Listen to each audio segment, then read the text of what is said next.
To be sincere, right? There was a day I was just thinking about OBO.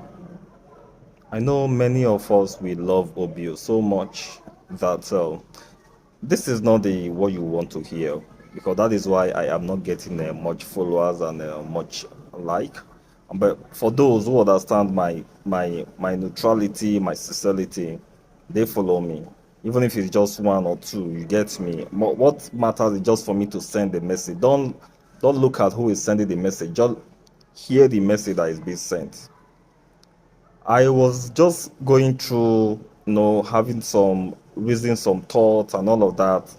So I asked myself, I was saying this thing to myself. I was just telling myself, I said,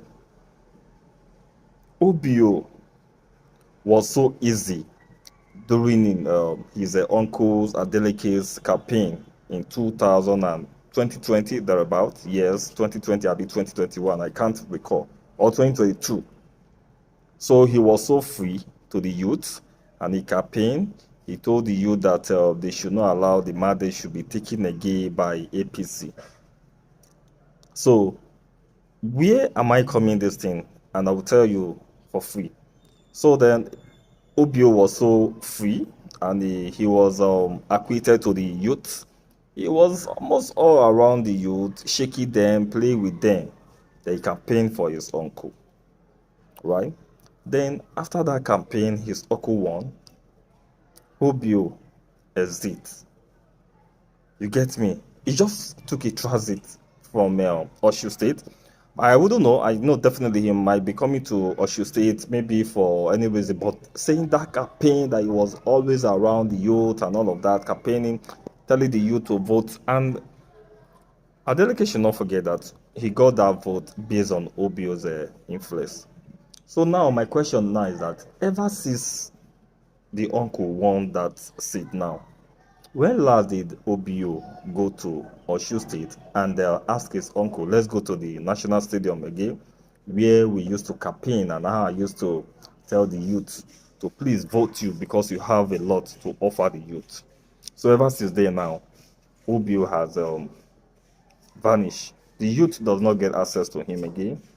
He is always being protected, you get me? Now, I know time will come now, he will come back again. When he now need the youth, he will come back again and say, why you people should vote my uncle, blah, blah, blah, blah. Like, what story is he going to say? So what am I trying to say next is that ever since your uncle won, you have never won. They come back again and say, uncle, this is not, forget about when you have to go for visit or they invite you. Still take your uncle back to one of these studios where you used to campaign with him. Then now point out, the youth, yes, I asked you guys to vote my uncle. Now that he won, this is what we want to do for the youth in particular, not the state. Not political this thing campaign, like for the youth, because you campaign for your uncle, you use the influence of the youth, your followers and all of that, they voted your uncle. I was just, every is my witness. It's just that VDM now have a big platform to voice out this. I was just reasoning this other 2 days. I swear to God, I swear to my late father's grave, right? I was just reasoning this thing. I said, now what is he now going to tell the youth again? Because the only thing we see him doing now, nobody is having him. I'm so happy for him. I'm just telling you, this is not what you want to hear. I'm not saying now change car, change this, change that, change that, change this. So when the time now come, even the youth doesn't even have access to him again. All the handshake he used to shake them here and there, but nobody has it anymore. But I know with time now, before you know, he will go back again, right? He will go back again, begin to campaign. Then he will now get used to, like, will now become like a normal person again, talking to the youth and all of that. Then after the man win again or won again, he will disappear.